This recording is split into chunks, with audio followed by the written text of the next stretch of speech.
आज हम स्टडी करेंगे पॉलिनोमियल का चैप्टर 2.1 एक्सरसाइज 2.1। ठीक है, फर्स्ट क्वेश्चन देखो इसका। फर्स्ट क्वेश्चन क्या है, which of the following expressions are polynomial in one variable and which are not. हमें चेक करना है कि जो गिवन पॉलिनोमियल है ये पॉलिनोमियल है, और उसके बाद हमें चेक करना है कि वो वन वेरिएबल में है या नहीं है, उसका हमें रीजन भी देना है। तो फर्स्ट जो पार्ट है इसका, इसमें चेक करो, जो गिवन पॉलिनोमियल है वो वन वेरिएबल में है, यहाँ पे x है, यहाँ पे भी x है। ठीक है, तो सिंगल वन वेरिएबल प्रेजेंट है यहाँ पे, तो हम कह सकते हैं it is in one variable. ठीक है, ऐसे ही सेकंड पार्ट की अगर बात करें तो सेकंड पार्ट में क्या है, वाई स्क्वायर, यहाँ पे √2। ठीक है, तो ओनली वाई वेरिएबल ही प्रेजेंट है, समझ रहे हो, वाई वेरिएबल ही प्रेजेंट है, इसलिए हम इसको कह सकते हैं कि it is in one variable. जो गिवन पॉलिनोमियल है ये सिंगल वेरिएबल में प्रेजेंट है। थर्ड पार्ट,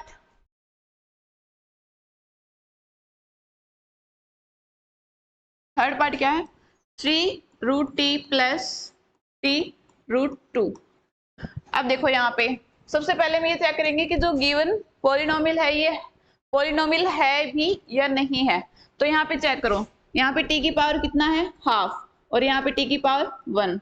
अब पॉलिनोमियल की कंडीशन हमने पढ़ी थी कि जो पॉलिनोमियल होता है उसमें वेरिएबल की जो पावर है वो एक होल नंबर होना चाहिए। ठीक है, होल नंबर है या नहीं है हम ये चेक करेंगे। सो यहाँ पे जो t की पावर हाफ है, इसलिए ये एक होल नंबर में नहीं है, तो हम कहेंगे कि it is not a polynomial.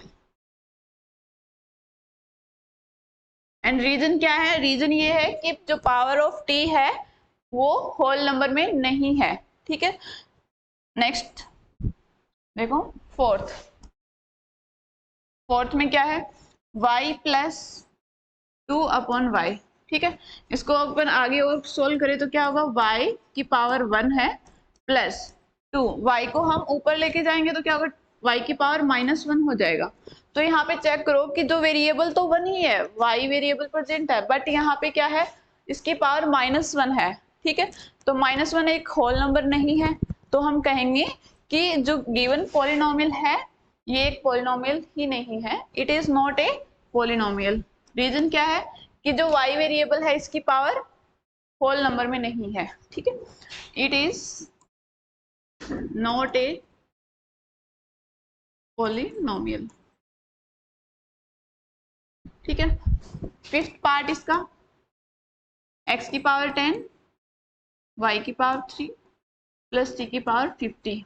ठीक है, तो यहाँ पे देखो पॉलिनोमियल जो है x की पावर 10 है, होल नंबर है, 3 whole number, 50 whole number, but यहाँ पे वेरिएबल्स कितने हैं, एक वेरिएबल x है, एक वेरिएबल y है, और एक वेरिएबल t है, यानी कि तीन वेरिएबल्स प्रेजेंट हैं, जबकि हमें चेक करना है कि जो गिवन पॉलिनोमियल है वो वन वेरिएबल में है या नहीं है। सो अपन कह सकते हैं it is not in one variable. Reason, यहाँ पे 3 वेरिएबल्स प्रेजेंट हैं, x, y एंड t। ठीक है, okay, next question. Second question देखो, सेकंड क्वेश्चन में हमें क्या बताना है, write the coefficient of x square in each of the following. हमें चेक करना है x स्क्वायर का कोएफिशिएंट क्या होगा। कोएफिशिएंट्स क्या होते हैं, जो उनके साथ जो भी वेरिएबल है x y z कोई भी वेरिएबल है उसके मल्टीप्लाई में जो कांस्टेंट वैल्यू होती है वो उसका कोएफिशिएंट होता है। तो हमें यहाँ पे चेक करना है कि x के साथ में कौन सी नंबर प्रेजेंट है। ठीक है, जो नंबर प्रेजेंट होता है वो होता है उसका कोएफिशिएंट। तो इसमें चेक करो, फर्स्ट पार्ट में देखो 2 plus x square plus x, यहाँ पे हमें एक्स स्क्वायर के लिए चेक करना है, तो एक्स स्क्वायर के साथ में क्या है, प्लस एक्स स्क्वायर है, दैट मीन्स यहाँ पे +1 प्रेजेंट है। ठीक है, +1 इंटू एक्स स्क्वायर था, इसलिए इसकी वैल्यू क्या हुई, प्लस एक्स स्क्वायर, यानी कि यहाँ पे एक्स स्क्वायर का कोएफिशिएंट क्या होगा, 1। ठीक है, 1 होगा। ऐसे ही सेकंड पार्ट में चेक करो, सेकंड पार्ट में क्या है, माइनस एक्स स्क्वायर है, ठीक है, यानी कि जब हमने एक्स स्क्वायर को -1 से मल्टीप्लाई किया, -1 इंटू एक्स स्क्वायर था, जब ये क्या हुआ माइनस एक्स स्क्वायर, तो एक्स स्क्वायर के साथ में क्या प्रेजेंट है, -1 प्रेजेंट है, तो यहाँ पे कोएफिशिएंट क्या होगा, -1, -1, ठीक है। नेक्स्ट थर्ड में देखो, एक्स स्क्वायर, सबसे पहले एक्स स्क्वायर देखो, एक्स स्क्वायर ये रहा, एक्स स्क्वायर के साथ में क्या प्रेजेंट है, पाई/2 इंटू एक्स स्क्वायर है, ओके। सो यहाँ पे एक्स स्क्वायर का कोएफिशिएंट क्या होगा, पाई/2, बहुत ही इजी है, ठीक है। ऐसे ही फोर्थ पार्ट में चेक करो, फोर्थ पार्ट में हमें एक्स स्क्वायर का कोएफिशिएंट चाहिए, बट यहाँ पे तो एक्स स्क्वायर ही गायब है, एक्स स्क्वायर ही नहीं है, यानी कि जब एक्स स्क्वायर के साथ में 0 से मल्टीप्लाई हुआ तो ये वैल्यू गायब हो गई, ठीक है। अब यहाँ पे एक्स स्क्वायर का वेरिएबल क्या, कोएफिशिएंट क्या था, एक्स स्क्वायर वेरिएबल का 0, ठीक है, तो इसका कोएफिशिएंट क्या करेंगे यहाँ पे 0,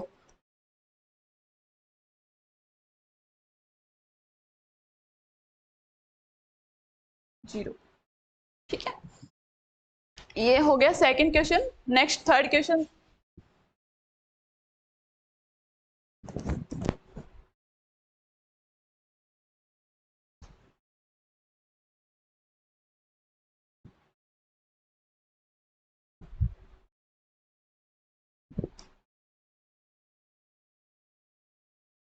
थर्ड क्वेश्चन देखो, थर्ड क्वेश्चन में क्या करना है, give one example of a polynomial of degree 35 and a monomial of degree 100, ठीक है। तो देखो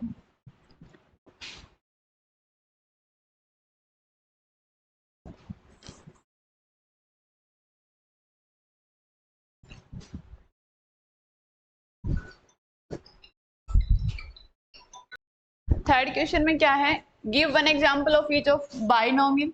सबसे पहले हमें बताना चाहिए कि बाइनोमियल क्या होता है, जो गिवन पॉलिनोमियल है उसमें कितने टर्म्स प्रेजेंट हो, 2 टर्म्स, ठीक है, जहां पे 2 टर्म्स प्रेजेंट होती हैं उसे हम कहते हैं बाइनोमियल। मोनोमियल जहां पे 1 टर्म प्रेजेंट होती है उसे हम कहते हैं मोनोमियल।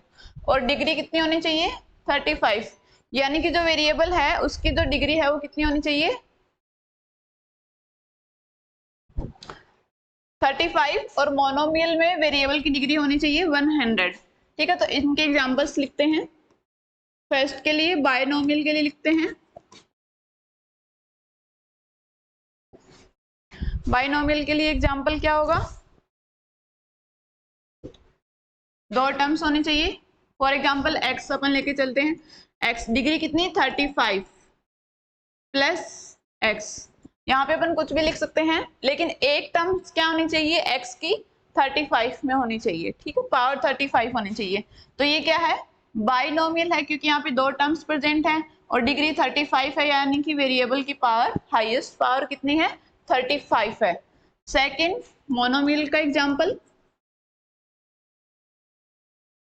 क्या होगा, एक टर्म होनी चाहिए और उसकी डिग्री 100, यानी कि उसकी हाईएस्ट पावर कितनी होनी चाहिए, 100, तो इसको हम लिख सकते हैं x की पावर 100, ठीक है। एक टर्म है और उसकी डिग्री है 100, तो ये हो गया मोनोमियल का एक एग्जांपल। और भी एग्जांपल्स अपन बना सकते हैं, जैसे कि y की पावर 100, t की पावर 100, कुछ भी ऐसे अपन एक मोनोमियल बना सकते हैं, जहाँ पे एक टर्म होनी चाहिए और उसकी हाईएस्ट पावर कितनी होनी चाहिए, 100 होनी चाहिए। ये थर्ड क्वेश्चन कंप्लीट हो गया। अब नेक्स्ट क्वेश्चन, फोर्थ क्वेश्चन देखो, right the degree of each of the following polynomials.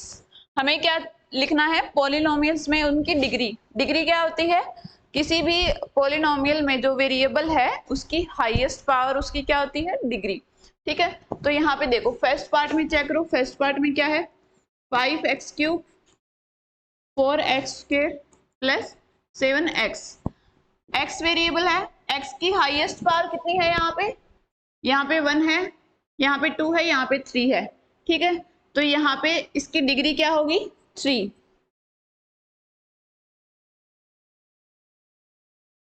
Degree of polynomial is 3, ठीक है। ऐसे ही सेकंड में चेक करो, सेकंड में क्या है,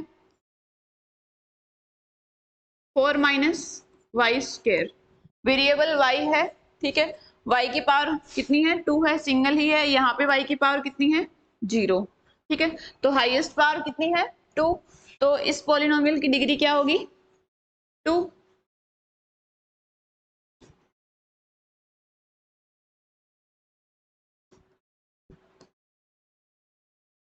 ठीक है।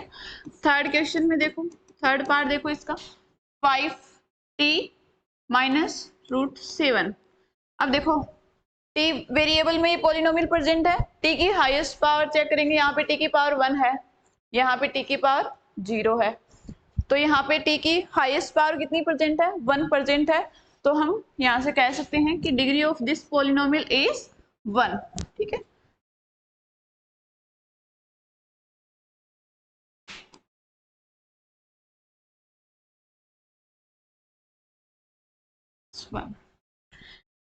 थर्ड पार्ट हो गया। फोर्थ पार्ट में चेक करो, देखो फोर्थ पार्ट में क्या होगा, फोर्थ पार्ट में दिया हुआ है हमको सिंगल 3। अब आप बोलोगे मैम यहाँ पे तो वेरिएबल ही नहीं है, तो डिग्री कैसे फाइंड करें। तो जो वेरिएबल प्रेजेंट है हम कुछ भी अज्यूम कर सकते हैं, XYZ, जिसकी पावर मल्टीप्लाई में 0 है। किसी की भी पावर 0 होती है तो उसकी वैल्यू क्या होती है, 1 होती है, ठीक है। तो यहाँ पे x की पावर 0 है, यानी कि x की हाईएस्ट डिग्री कितनी, हाईएस्ट पावर कितनी है, 0। तो यहाँ पे अपन लिख सकते हैं degree of this polynomial is 0, ठीक है। 0 डिग्री वाला पॉलिनोमियल भी हो सकता है, ठीक है। ये हो गए अपनी फोर्थ पार्ट, और अपना एक्सरसाइज 2.1 कंप्लीट हो गई है। अब अपन नेक्स्ट क्लास में पढ़ेंगे एक्सरसाइज 2.2।